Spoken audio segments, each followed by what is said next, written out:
Welcome to Conversations with Kay, talking all things fashion, pageants, and beauty. Here's your host, Katie Maskey. Welcome back to another episode of Conversations with Kay. I'm happy that you have joined us today, and I'm looking forward to talking to one of my very special Studio K girls, Keri Martin. She has some wonderful things going on, but more importantly, we have a little bit of a different conversation to have and some advice that she's going to offer for all of our pageant competitors. And even if you're not, I hope that you tune in and listen to the great things that she has to say. So thank you for joining us.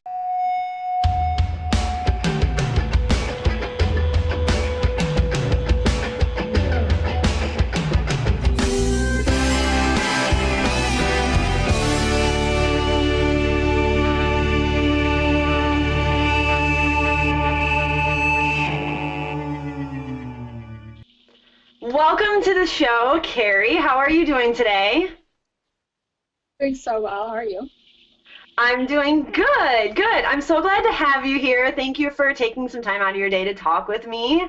I know that we're kind of chatting and trying to figure out, okay, what do we want to talk about? Let's talk about something interesting, something kind of different. So before we get into that conversation that we discussed, I want to just talk a little bit about what you've been up to, because you've had a lot going on. So I want to give a little intro. You and I met several years ago now. It's been a couple of years, and we've worked together. I've had the pleasure of working with you, and I've loved every second of it.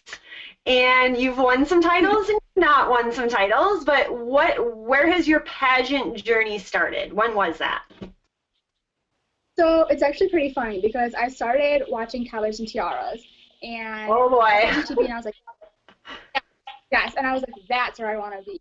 And I kind of started the whole journey, and I got the ball rolling. And in 5th grade, I started my first pageant, and from there, I'm hooked. And every year, it's more and more planning and more prep, and it's just, I'm addicted. Well, yeah, because how old are you? I'm 16. You're 16. Okay, so you've just recently kind of started getting into what I like to call the big girl pageants and, really kind of moving up into that teen age group and started doing some USA prelims, and I'll let you talk a little bit about that. But you and I met through the Galaxy pageant system, and I know you won your title after we started working together, which was so exciting. And then you went on, and what's the most recent title that you had? I had Miss Lake State Teen USA, and yeah. I just gave that up last. Right, so explain to those. I know I had interviewed the current Miss Lake State Teen USA, who I also helped coach, which was very exciting, back-to-back wins. But for those who didn't watch that or don't know, explain what Lake State is. So it's a preliminary pageant to Miss Michigan Teen USA. So basically you win that title, and then with that title comes a big group of people that support you and help you go to the state pageant with as much confidence as you could possibly have. Absolutely. So then you went to Michigan Teen USA and top 15 for my first year. Top 15, which is kind of a big deal, right? Absolutely. So that's, yeah, super exciting. Congratulations on that. Okay, so the things that I think when we were talking about what we wanted to talk about today, I love pageantry. Obviously, those that are a part of pageants love winning too. But then I think there's another side of pageantry that we don't often talk about, and that's when you don't win. Exactly. Right. Okay. So you have obviously competed for many years. We don't win every pageant that we compete in, obviously. So let's talk a little bit about when you were younger and how you kind of handled that, because I think I have a lot of girls that maybe watch or that I work with personally that's really a struggle when you're in that, kind of 8-9-year-old age group or younger, or even older. When you don't win, you walk away thinking, gosh, what did I do wrong? And maybe you didn't. So let's talk a little bit, like, how did you, as you were younger, overcome some of those problems or issues, I guess, in pageantry when you walk away and you don't walk away with a crown? It was definitely difficult because at that age you don't really comprehend that it's not something that you did wrong. It's just it was someone else's destiny to win that title that day.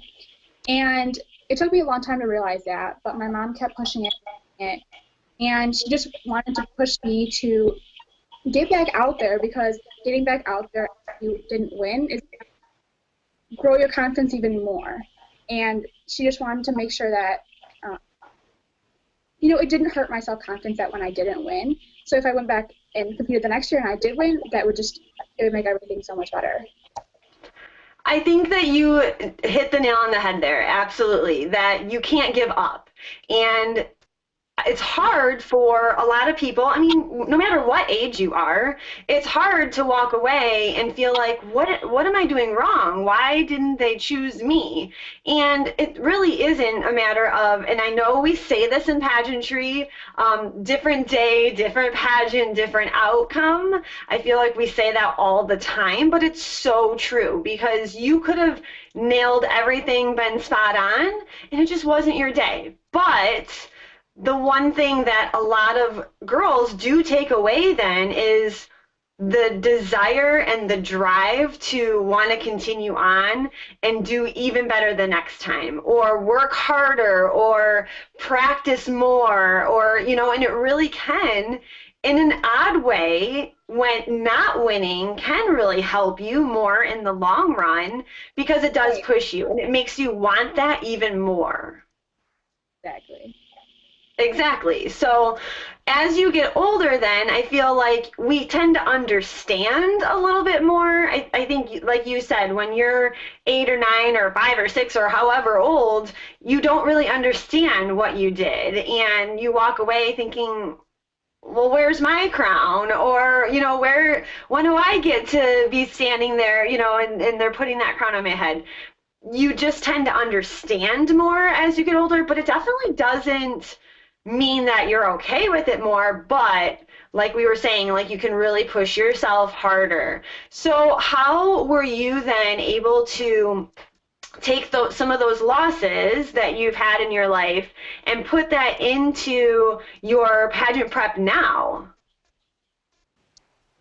I mean, it's just the same thing over and over again. You're obviously upset when you don't win, but you get back up and you say, okay, I definitely wasn't perfect. I'm never going to be perfect, but what can I do to improve myself to better my chances next year?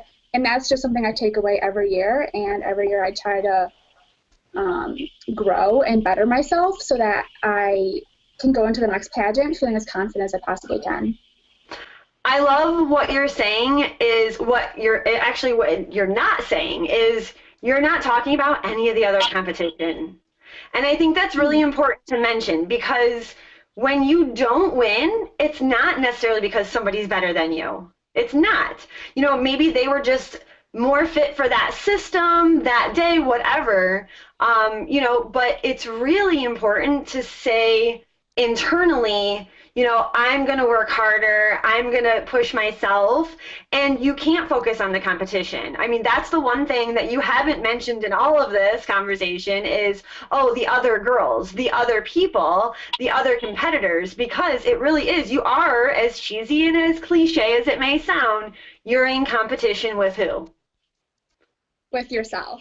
And I think one of the most important things to pageantry is just making those friendships. And if you're going to go into the pageant competing against the other girls and always comparing yourself to them, you're not going to make as great of friendships as you expect.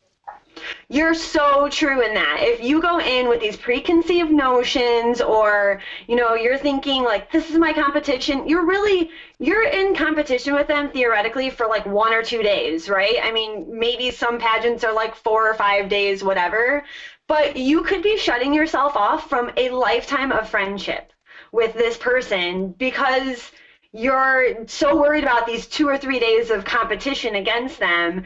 And I know you have gained some amazing friendships. You've got some great mentors in your life, some girls you've been able to look up to, some girls that have been able to look up to you. And same for me. I mean, even though I'm in the older, age brackets, the old married ladies, I have been able to gain a lot of amazing friendships that I wouldn't have had I shut myself off from that and was so worried about the competition aspect.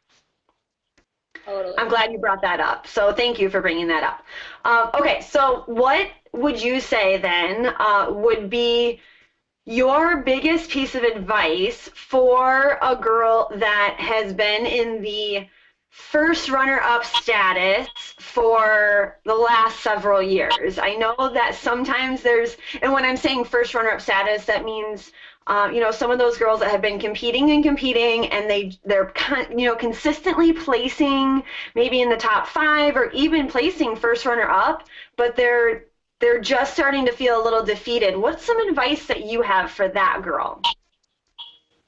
I would just say never give up. Because the minute you give up, you're going to start doubting yourself, and you're never going to know if you could actually do it. So as long as you persevere and you continue to grow as a person, I think eventually everything's going to pay off. Totally agree. You can't let your defeats define you. I really, really believe in that. And you take every competition as they come and, really think, what can I do differently, or what did I love? I mean, even walking away and say, would I have done anything different? I think that's the one thing I always coach when I talk with you is if you can get out on that stage and you're completely confident in your wardrobe, you've planned enough, you've prepped your interview, you've prepped your pageant walk, you've done all of the work leading up to it, you get out there and you walk off that stage and say, I wouldn't change a thing. Then you've done your work, and it's just a matter of opinion. It's all it is. There's 3 to 5 judges sometimes. It's a matter of the opinion of 3 to 5 people, and you can't beat yourself up about it. Yeah. Totally agree. So continuing to drive and just, kind of working yourself and growing and learning from every status that you've had, first runner-up, fourth runner-up, not placing, but being able to walk away from that and with some sort of learning opportunity and growth development. So I think that that's really, really big. Would you say that it's harder, because now I've done pageants obviously just in my older ages, because I didn't start competing until after I was married. Before that I did modeling and all that stuff, but since you started a little bit younger, would you say that it's harder to make the jump from the grade school to junior high phase where you're kind of 8, 9 to preteen, or is it harder to jump from that junior phase to now teen? For me, I think it was harder to go from junior teen to teen because I always thought, okay, I have to sound so much older now. And I always ran into the issue of talking and sounding older than I was. So it was hard for me to bring it back and be myself instead of thinking, oh, I need to say this, this, and this to be able to sound like a teen. Gotcha. All right. So what's been your biggest struggle as you've developed into the teen phase now? Obviously, you've done really well. You've done the one teen pageant, you won, and then you placed top 15 at Michigan. So you've been doing really well, which is great. But what would you say is probably the hardest thing right now? I know you're kind of entering new territory with sometimes doing swimwear or, like you said, interview. What has been probably the most difficult for you personally going from that junior teen to teen? Probably interview an onstage question, just because I've never done onstage question before, and in interview you have to have more substance behind your answers. It's not just, oh, my favorite color is pink. You have to say my favorite color is pink and then why. So that's definitely been difficult, but I mean, it's worked out so far. So. Good, good. What would be your advice then for that girl that's in the same spot where you're at, basically? She's going from those junior pageants where, it's been a little bit easier, and now she's making that jump to the teen world where maybe she has swimwear now or she has on stage question. What would be your biggest piece of advice or something that you kind of wish somebody would have told you that, when making that jump? Well, something that always helps for me, especially preparing for an interview, is just sitting down and making a list of what I like and why, like my morals, my values, my favorites, and just sitting and evaluating it so that when I do on-stage question or interview coaching, that I know I'm completely prepared and I know myself the best that I can. Great advice. Absolutely. Knowing yourself the best that you can. That's probably the moral of our conversation, is really everything we've said is internal. It's so true, though, and I think that's the one thing when you're not really involved in pageantry and you're kind of looking at it from an outsider perspective. It's so easy to say, oh, it's this crazy competition and it's so catty and it's so this. But really, it's about personal growth and development. Whether you're, 8 years old or you're 80 years old, you learn something new about yourself as you go along this process. And I think that that's really, I'm glad that you kept bringing that up too, because it just shows, even though you and I are two different ages, you're still getting that as a teen. You understand that it's this internal component to competing and really developing yourself and not worrying about the competition. So thank you for that. Good. All right. Is there any other advice or anything else? Like, what do you have, actually, before we go there, what do you have coming up next? I know you've been staying busy. It's summertime now, but you've got stuff coming up. What do you care to share any of that? What do you got going on? Well, actually, I have a photo shoot with Rick tomorrow, so I'm super excited for that, for my headshot. And right now is a down between starting prep and finishing it, so it's kind of a downtime right now, keeping myself busy so I'm not stressing too much, but definitely it's on my mind a lot of the time. Well, now you also, what else besides pageantry? I just want to talk a little bit about you. So besides pageantry, I know you're involved in some other activities. I know it's summertime right now, but are you doing anything else for school, or what do you have going on there?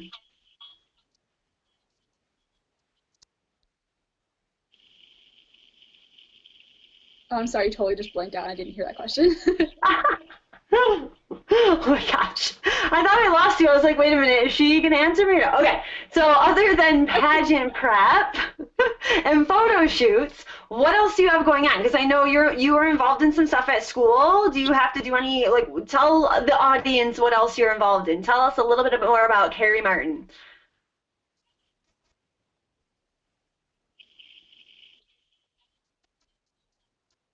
So right now I'm kind of in a downtime. I'm not doing any sports or anything.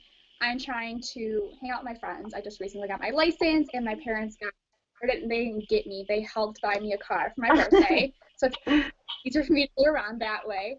I'm starting some charity work. So this past weekend I was with Miss Blue Lace USA for the Lace State System, and we were at a Crohn's and Colitis walk.